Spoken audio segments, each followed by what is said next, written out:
Ada yang ada sampahnya, tolong diambil dulu, dipungut.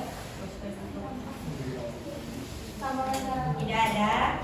Sudah siap untuk belajaran Anda? Sudah, Bu. Oke, boleh kelas disiapkan dulu.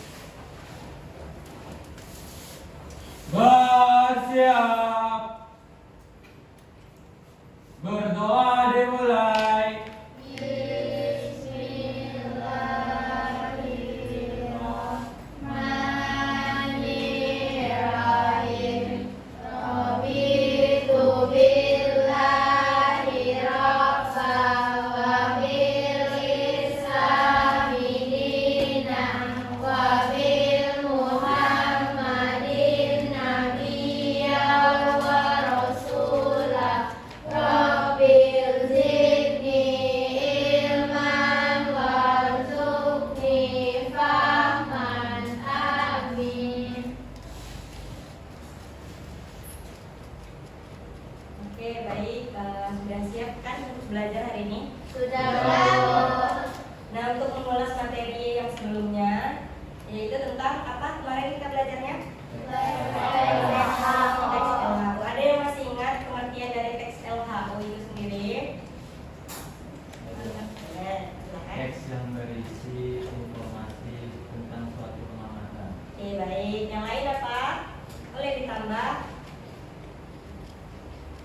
Oke, tidak ada. Terus simpulkannya, berarti pengertian dari teks LHU kemarin adalah suatu teks yang berisi suatu pengamatan untuk menjadi informasi bagi pembaca atau pendengar. Oke, baik. Selanjutnya hari ini kita akan membahas tentang teks anekdot. Sudah Ibu bicarakan kemarin kan? Sudah, Bu. Baik. Oke. Ada yang tahu dulu teks anekdot itu apa? Boleh dijawab yang sepengetahuan kalian aja dulu. Teks anekdot itu ada pernah dengar Bu, teks anekdot itu ini gitu. Apa nah? Boleh? Oke, cerita yang mengkritik, menyindir. Oke, boleh. Yang lain apa? Yang mengesankan. Apa lagi nak? Yang lucu. Oke, kita masuk ke definisi. Nah, sebelum kita masuk ke definisi, Ibu jelaskan dulu tujuan pembelajaran kita hari ini, yaitu peserta didik mampu memahami definisi karakteristik dan juga struktur teks anekdot, mengevaluasi gagasan dan pesan yang disampaikan dalam teks dialog ataupun monolog secara kritis dan reflektif. Oke, nah kita masuk ke definisi anekdot. Apa tadi anekdot itu? Cerita lucu dan menarik yang mengkritik. Oke. Anekdot di sini adalah cerita pendek, lucu dan menggelitik, biasanya menceritakan kejadian nyata ataupun rekaman yang mengandung kritik sindiran atau pesan atau juga dapat kita ambil pesan moralnya terhadap perilaku manusia berdasarkan suatu keadaan. Oke, tujuan anekdot itu tadi apa? Menghibur. Oke, boleh. Berarti dapat kita simpulkan tujuan anekdot itu sendiri adalah tidak hanya untuk menghibur tapi juga mengkritik. Oke, baik. Dapat ya definisi dan tujuannya dari teks anekdot. Baik. Selanjutnya ada karakteristik. Karakteristik teks anekdot ada berapa? 5. Oke, bagus. Sudah dibaca malam tadi ya? Sudah. Oke, baik. Cerita karakteristik dari teks anekdot itu sendiri ada 5. Yang pertama ada ceritanya lucu dan menarik. Nah, lucu tahu lucu? Tahu. Kenapa sesuatu itu disebut lucu? Bisa membuat tertawa. Terus apa lagi? Menghibur. Jadi secara singkat, cerita lucu dan menarik ini adalah anekdot itu disajikan dengan humor untuk tujuannya menghibur pembaca atau pendengar. Nah, yang kedua ada bersifat menyindir dan mengkritik. Apa itu menyindir? Menyinggung seseorang. Nah, berarti teks anekdot ini tujuannya juga selain menghibur tadi ada mengkritik. Nah, itu menjadi salah satu sifat karakter atau dari anekdot. Nah, kalau misalnya karakteristiknya tidak ada nih B-nya, apakah ibu bisa katakan itu anekdot? Tidak, karena dia tadi tujuannya adalah untuk mengkritik. Oke, bagus.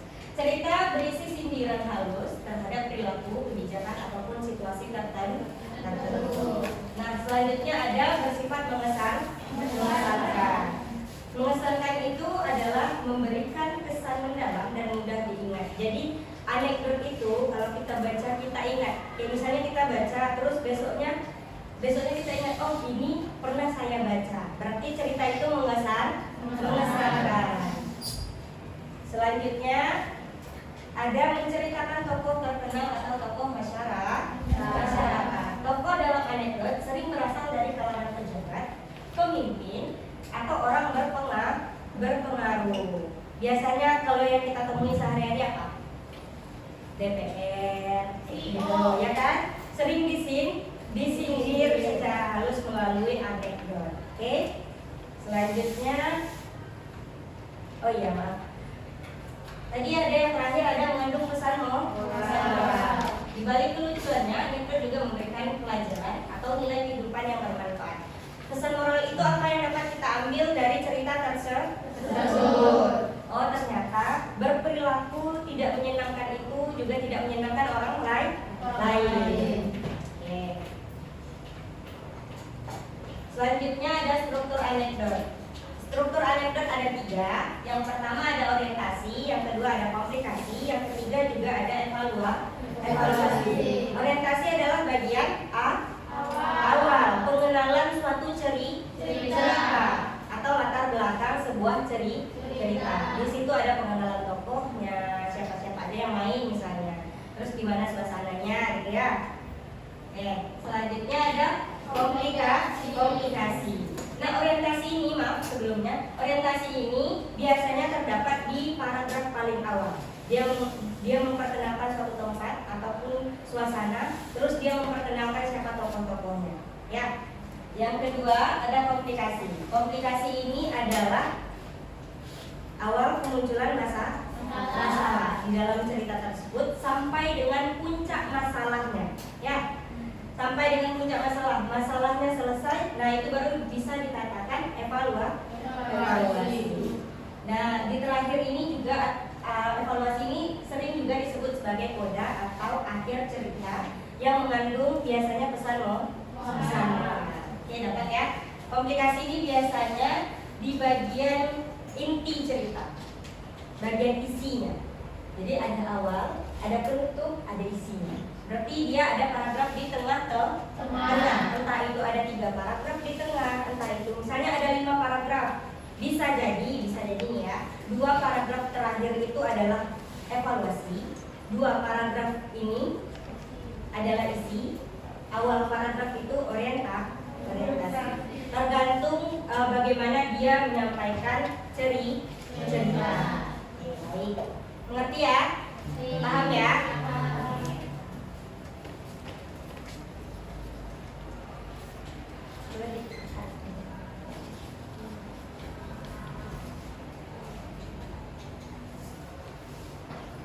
Nah, selanjutnya ada contoh dari anekdot. Oke, ibu tampilin contohnya. Kita analisis bersama-sama di bagian mana strukturnya. Oke, ibu jelaskan dulu paragrafnya. Ya, ini ke sini itu adalah 1 paragraf. Oke, dari sini sampai ke sini, sampai ke sini, guys.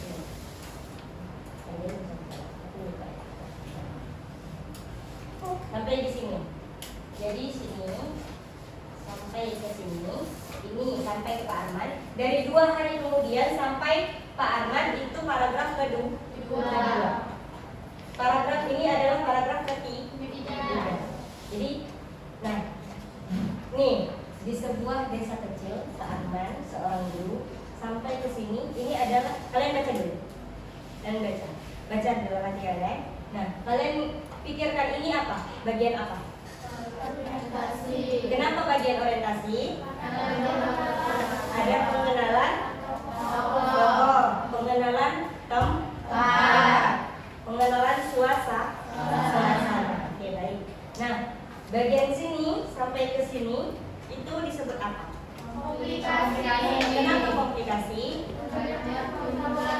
Munculnya awal masalah sampai dengan puncak masalahnya. Oke, di terakhir, paragraf terakhir.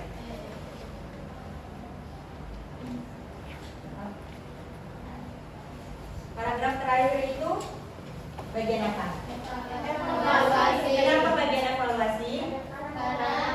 Karena terdapat pesan moral dan juga bagian akhir dari suatu cerita. Oke, baik. Nah, sebelum Ibu menyerahkan LKPD kepada kalian, LKPD individu, kita ice breaking dulu ya. Nah, dengarkan Ibu ya. Cluenya ikuti kata Ibu. Ya, ikuti kata Ibu. Ayam-ayam. Ayam-ayam. Bunga bebek ayam. Bunga bebek ayam. Jam bunga bebek ayam. Jam bunga bebek ayam. Ada berapa jam? 1, 3. Masih belum fokus ya, masih belum fokus. Cluenya ikutin kata Ibu. Ya, ikutin kata Ibu. Apa yang Ibu ucapkan itu yang kalian ucapkan ya. Oke, mulai. Ayam bebek jam bunga. Ayam bebek jam bunga. Bunga bunga, ayam ayam, bebek bunga. Bunga bunga. Ayam ayam bebek bunga. Ada berapa ayam? Ada berapa ayam? Oke, good. Sudah paham dengan dulunya kan? Sudah fokus nampaknya anak-anak Ibu. Oke, selanjutnya kita akan mengerjakan LKPD individu. Ibu jelaskan sedikit. LKPD individu ini bentuknya teka-teki silang. Jadi silakan dibaca bagian mendatar dan menurun. Ketika sudah tahu jawabannya, silakan lihat nomor berapa yang kalian baca, isi tabelnya, isi kotak-kotaknya. Setelah itu, setelah selesai, boleh kumpulkan kepada Ibu ya. Oke, Ibu mulai kasih ya.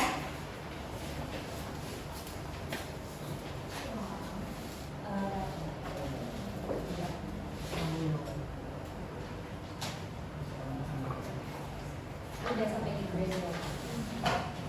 Sudah ya.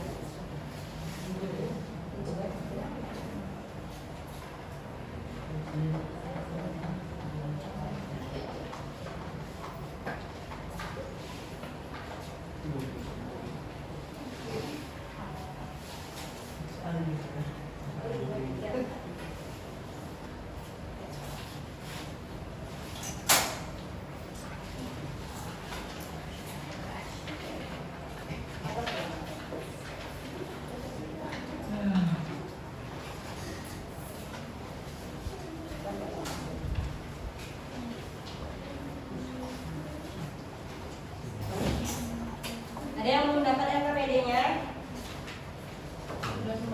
Ada yang belum ada dapat lembar jawaban, lembar ininya, kerjanya. Oke, silakan diisi. Silakan diisi.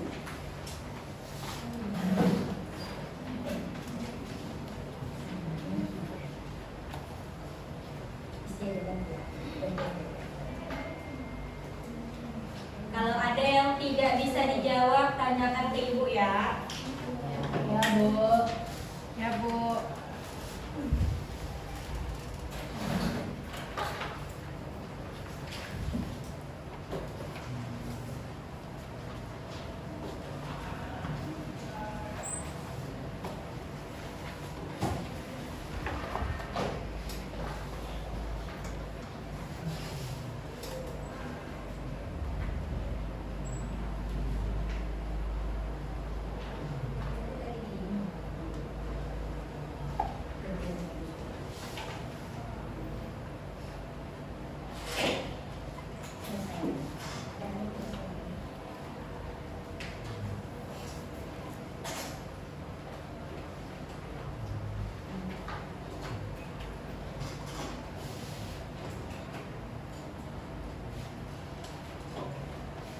pena 2?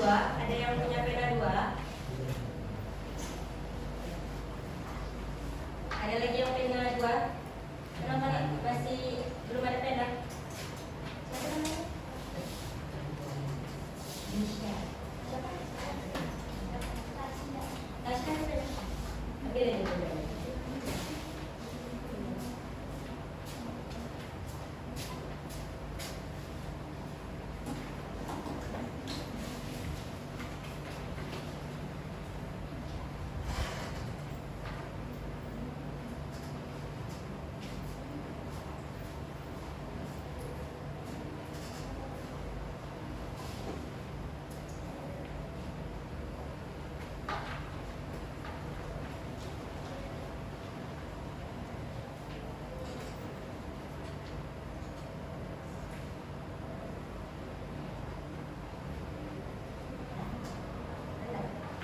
yang sudah boleh antar ke depan ya.